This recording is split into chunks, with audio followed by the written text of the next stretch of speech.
உணவும் தமிழும். வணக்கம் நண்பர்களே.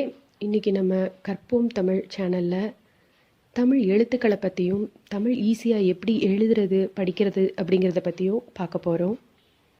இப்போ வேகமாக ஓடிக்கிட்டு இருக்க இந்த உலகத்தில் நம்ம தாய்மொழியாகிய தமிழை நிறைய பேருக்கு அவங்களோட குழந்தைங்களுக்கு கற்றுக் கொடுக்க முடியலையேங்கிற ஏக்கம் இருக்குது.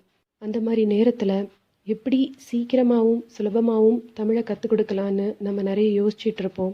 அதற்கான சின்ன முயற்சி தான் இது. இப்போது கற்றுக்க ஆரம்பிக்கலாமா? தமிழில் மொத்தம் 247 லெட்டர்ஸ் இருக்குது. 247 எழுத்துக்கள், அதாவது மொத்த லெட்டர்ஸ் 247 இருக்குது. 247 லெட்டர்ஸ். இதில் உயிர் எழுத்து அப்படின்னு சொல்கிறோம், அதாவது இங்கிலீஷில் வவல்ஸ், அது மொத்தம் 12. மெய்யெழுத்து அப்படின்னு சொல்கிறோம், அதாவது புள்ளி வச்ச எழுத்துக்கள், அதைத்தான் நம்ம மெய்யெழுத்துன்னு சொல்லுவோம். இது மொத்தம் 18, அதாவது இங்கிலீஷில் கான்சனன்ஸ். ஆயுத எழுத்து அது ஒரே ஒரு லெட்டர் தான் இருக்குது, அது ஒரு ஸ்பெஷல் லெட்டர். இப்போது உயிர் எழுத்துக்கள்லாம் என்னங்கிறத நம்ம தெளிவாக பார்ப்போம். உயிரெழுத்துக்கள் மொத்தம் 12 எழுத்துக்கள். அவை என்னென்னங்கிறத இப்போ நம்ம பார்க்கலாம்.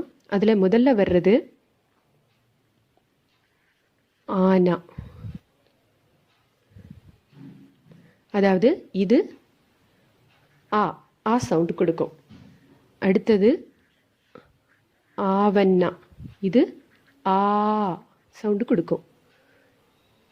அடுத்ததா ஈனா, இது ஈ சவுண்டு கொடுக்கும். அடுத்து ஈயண்ணா, இது ஈ சவுண்டு கொடுக்கும். அதாவது இது சின்ன ஆ, இது பெரிய ஆ, இது இ ஈ. அடுத்து உ,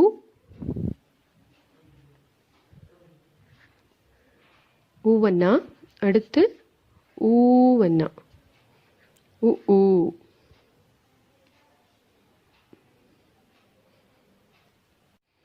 அடுத்ததா ஏனா, ஏஎண்ணா. அடுத்து ஐயண்ணா.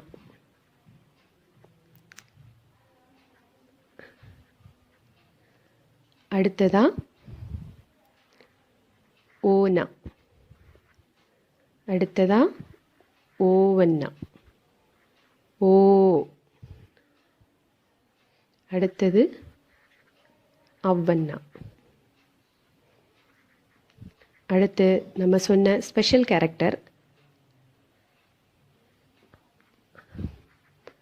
அக்கு. இதை ஆயுத எழுத்துன்னு சொல்லுவோம். இப்போ ஒவ்வொரு எழுத்துக்களையும் நீங்கள் தனித்தனியாக ப்ராக்டிஸ் பண்ணலாம். இல்லைனா தெரிஞ்சவங்களை எழுதி தர சொல்லி அப்பா அம்மா கிட்ட அது மேலேயே எழுதி பழகலாம். இப்போ இது ஆனா, ஆவண்ணா, ஈனா, ஈயண்ணா, ஊனா, ஊவண்ணா, ஏனா, ஏயண்ணா, ஐயண்ணா, ஓனா, ஓவண்ணா, அவ்வண்ணா, அக்கண்ணா. உயிரெழுத்துக்கள் 12, ஆயுத எழுத்து 1. இந்த எழுத்துக்களை முதல்ல, இந்த உயிரெழுத்துக்களை நீங்கள் ப்ராக்டிஸ் பண்ணணும். இதுதான் பேசிக் லெட்டர்ஸ், அதாவது வவல்ஸ். இதை படிச்சிட்டிங்கனாலே அடுத்தது எல்லாமே ஈஸி தான். முதல்ல இந்த லெட்டர்ஸ் எல்லாம் ப்ராக்டிஸ் பண்ணுங்கள். அதுக்கப்புறம் மெய்யெழுத்துக்கள், புள்ளி வச்ச எழுத்துக்கள், கான்சனன்ஸை அடுத்த வீடியோவில் பார்க்கலாம். இந்த வீடியோ உங்களுக்கு பிடிச்சிருக்கோன்னு நம்புகிறேன். பிடிச்சிருந்தா லைக் பண்ணுங்கள், சப்ஸ்கிரைப் பண்ணுங்கள். தேங்க்யூ. நன்றி.